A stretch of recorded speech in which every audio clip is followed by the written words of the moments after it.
where the dragon used to sleep. Glorious gold shimmers in our halls of old. A golden dragon welcomes you to Bard's Craft. Observe as I craft this dragon from junk. You can probably do it as well. Do subscribe if you appreciate the immersion. Introducing peanut butter. Nah, I'll just use the lid as a base. Unlike my previous goofy dragon builds, this one will be smaller and should fit on this base. I started by making the general shape of the dragon. Here I'm trying some designs from cardstock. There's no way I could have gotten this right on the first time. The idea is to bend this piece into shape and then build upon it as we go. I got this into a nice shape using some hot glue. From what I learned, I made a new and better piece. I'll make sure to upload the templates of this build. Find them through the links in the descriptions below. They are free or you can pay what you want. Next I bent the piece into shape, then added hot glue to reinforce it. I decided to use toilet paper to give this a bit of volume.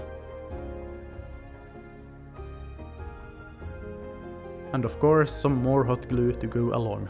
You're probably thinking what I was. This looks super derpy and how will this ever work? Trust the toilet paper, this will work. And you can craft this more confidently than I did. You have the templates.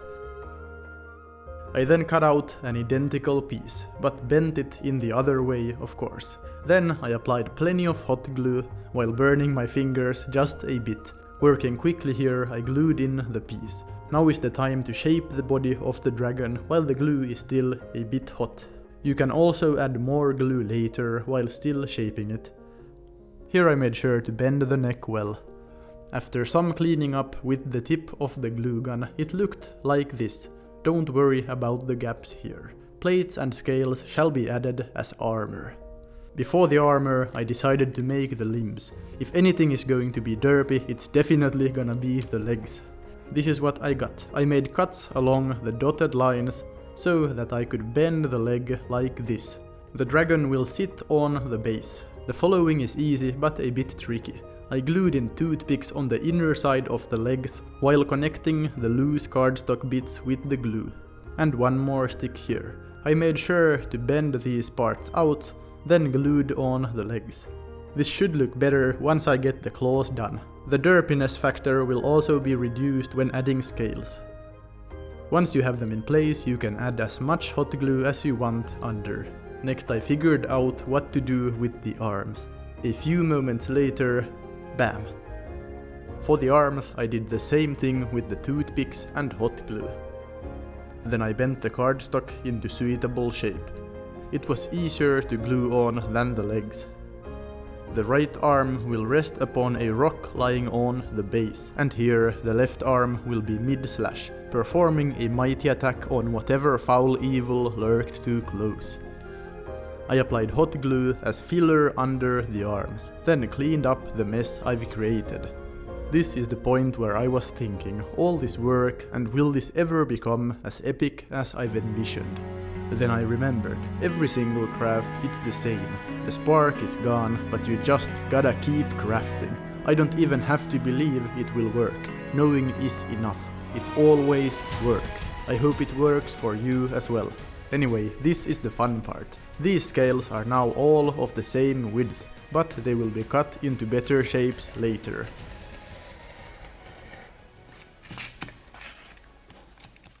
There we have the scales. I then glued them on as shown here. The excess cardstock is quite helpful as you can hold the pieces in place while the hot glue cools down. Bending the pieces in advance also makes this much easier. When working my way higher up the body of the dragon, I had to shape the scales so they fit better between the limbs. That almost fits. After a few tries and a bit of cutting, it fit quite nicely. It's okay to leave space between the scales, they will become more defined. This turned out to be much easier than I thought. Here I worked my way up the neck, and yeah, that's the last one for now. I also finished the tail and put this piece on the end. Quite nice. Now it was time to cut off the excess. Be careful here so you won't tear off any of the scales or cut yourself. When attaching the scales, I added extra hot glue under. This is now quite sturdy. Here it is, ready for the next step. The arms next. All limbs are to be plated in heavy armor. When gluing these, keep in mind that the next plate needs some room under the previous one. You can bend the pieces, best done when the glue is still hot, or beforehand. These two simple pieces go across the forearm. Lots of edges here, good for dry brushing. The same pieces work for the left arm as well. Let's keep it simple for the legs as well. In a similar way I glued in pieces. No templates for these lower bits, as the way the legs can be bent can vary a bit. And these tiny bits were wrapped around like this. The underside of the left arm is the only visible ugly part, so I glued in some cardstock to make this look better. While at it, I covered the chest. It will also be a bit visible, so it doesn't have to be that detailed. Next I made the claws from leftover spruce. I bent them and applied a bit of texture using the blade.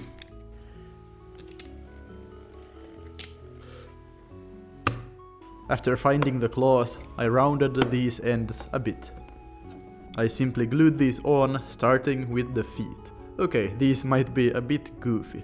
These claws, on the other hand, are much better. A bit terrifying even. Can't wait to paint. Next up the wings, because I didn't want to do the head yet. Behold, minor cutting noises.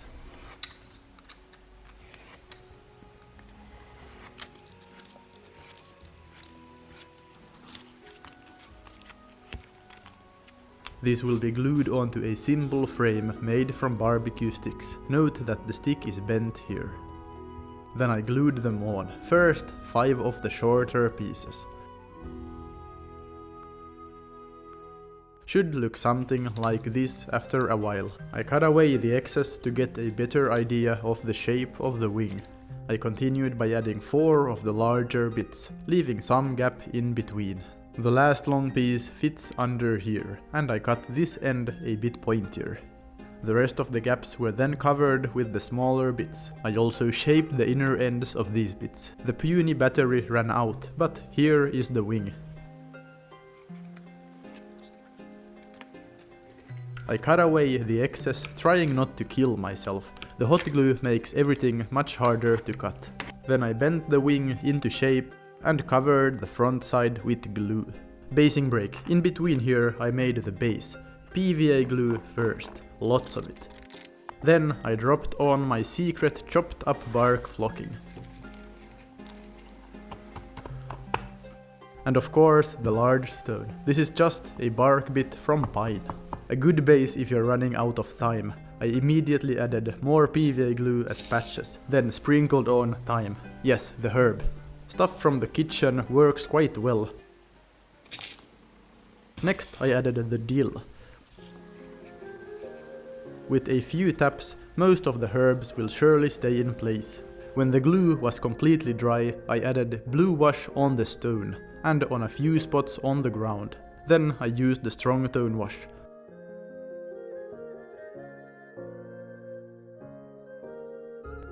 I lightly brushed the herbs with yellow, so they appear more vibrant. Before continuing with the dragon, I highlighted the edges of the stone with a tan. And the sides of the base are painted black, of course. That's a good base. Like the video if you agree, and do subscribe if you enjoy these simple crafts. Now let's finish the wings. The hot glue here does not look good, so I made pointy cardstock strips to partially cover it up. A total of 3 for each wing. There we have it.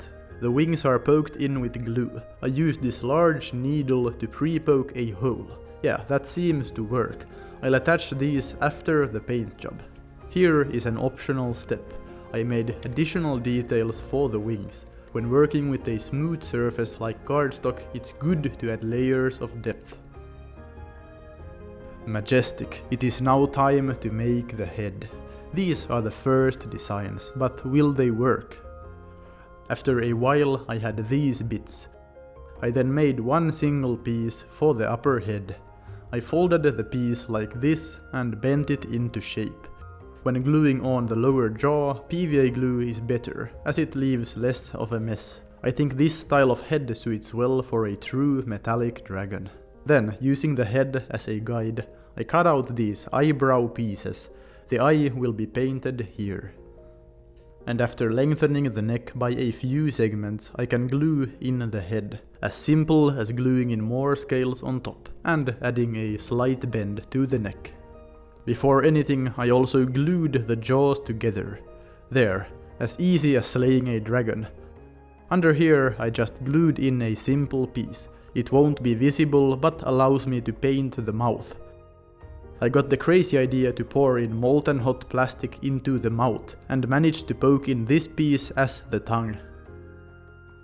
Something is missing there. I procrastinated for a while before gluing on these bits. Just simple pieces glued on carefully. This might be fragile, so skip this part if you suffer from butterfingers.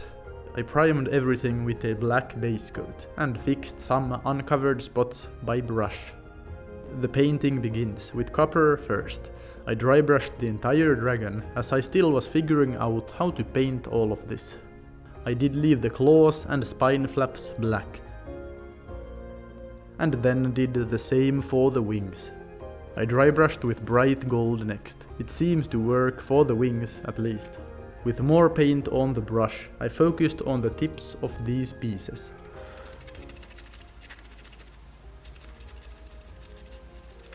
The wings look like this now.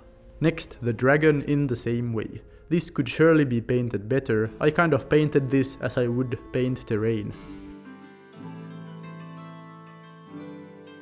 Then, using a brush of reasonable size, I applied gold on the edges of the scales, especially on the head here, while making sure that the pointy ends are fully covered.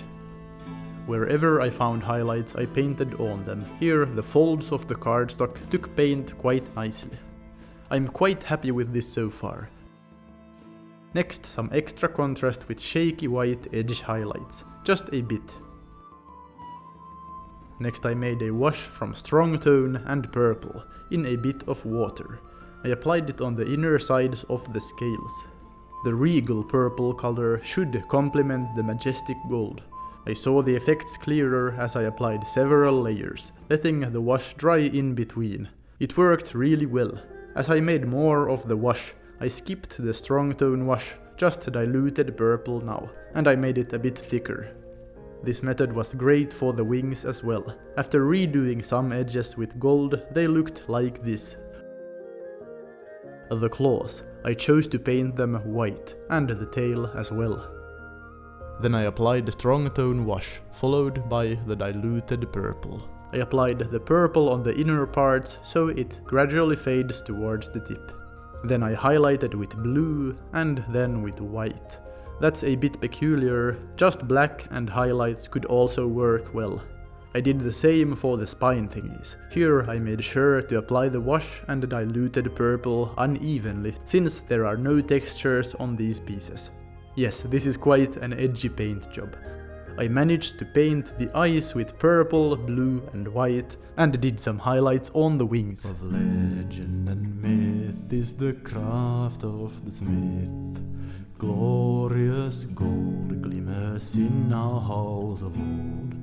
From the fire is made every dwarven axe and blade when the hammer falls.